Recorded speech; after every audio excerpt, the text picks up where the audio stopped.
اللہ نے فرمایا سب کے سب سجدہ کرو، سب سجدے میں چلے گئے۔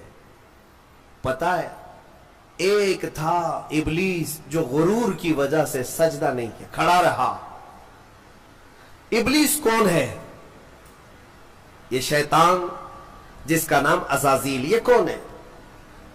فرشتوں کو تعلیم دینے کے لیے اس کو مامور کیا گیا تھا، اس کو معلم الملائکہ کہتے ہیں۔ بعضوں نے اس کو فرشتوں میں شمار کیا، لیکن مفسرین کی اکثر رائے یہ ہے کہ وہ جنات میں سے تھا۔ ابلیس کس میں سے تھا؟ جنات میں سے تھا، لیکن فرشتوں کے ساتھ رہتا تھا، اس لیے حکم اسے بھی تھا۔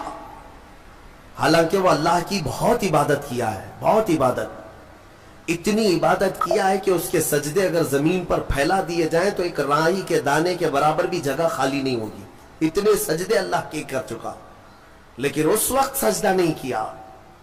تو رب تعالیٰ نے سوال فرمایا، قال ما منعك الا تسجد اذ امرتك، تو سجدہ کیوں نہیں کیا جبکہ میں نے تجھے حکم دیا تھا؟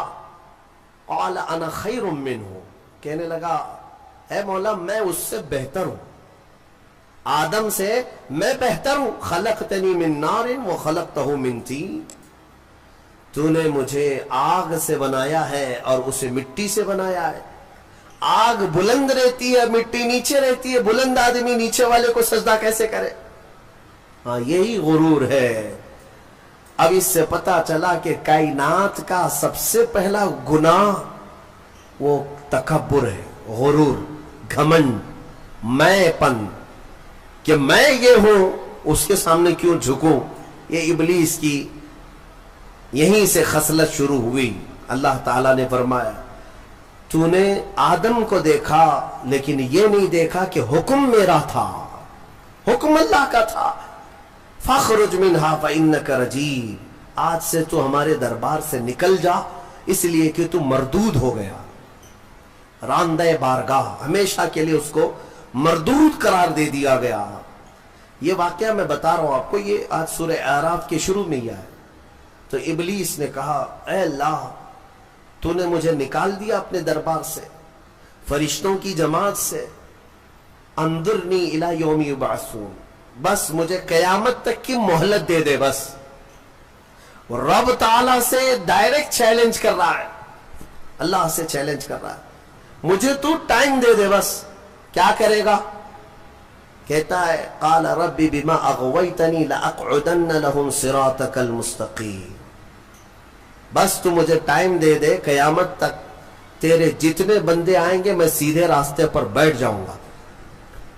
ثم لآتینہم من بین ایدیہم ومن خلفہم وعن ایمانہم وعن شمائلہم ولا تجد اکثرہم شاکرین، کہتا ہے میں تیرے سیدھے راستے پر بیٹھوں گا، جو بھی اس راستے سے گزرے گا، کبھی میں اس کے سامنے سے آؤں گا، کبھی پیچھے سے، کبھی دائیں سے، کبھی بائیں سے، کسی نہ کسی طرح اس کو اس راستے سے میں ہٹا دوں گا۔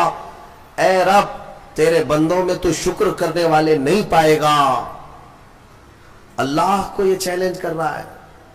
دوسری آیتوں میں یہ تک کہا اس نے قال فبعزتک لاغوینہم اجمعین، تیرے عزت کی قسم اے اللہ، عزت اس کو بھی معلوم ہے اللہ تعالی، اور قسم بھی اللہ کی عزت کی کھا کر کہہ رہا، تیری عزت کی قسم میں تیرے سارے بندوں کو گمراہ کروں گا، سارے بندوں کو گمراہ کروں گا۔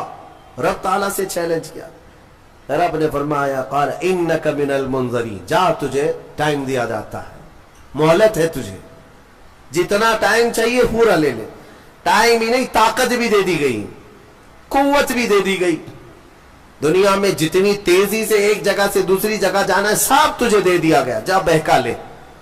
کتنوں کو بہکاتا ہے؟ ان عبادی لیس لک علیہم سلطان، اللہ فرماتا ہے تو پوری کوشش کر لے، میرے کچھ بندے ایسے ہوں گے جن پر تیرا داؤ نہیں چلے گا، نہیں چلے گا، تیرا داؤ نہیں چلے گا۔ رب تعالیٰ نے بھی فرمایا تو پوری کوشش کر لے لیکن تیرا داؤ میرے کچھ بندوں پر نہیں چلے گا۔ وہ کون سے بندے ہیں؟ ان بندوں کے بارے میں ابلیس بھی مان گیا، شیطان بھی مانا، کہنے لگا ہاں ہاں ہے تیرے کچھ بندے۔ وہ کون ہے؟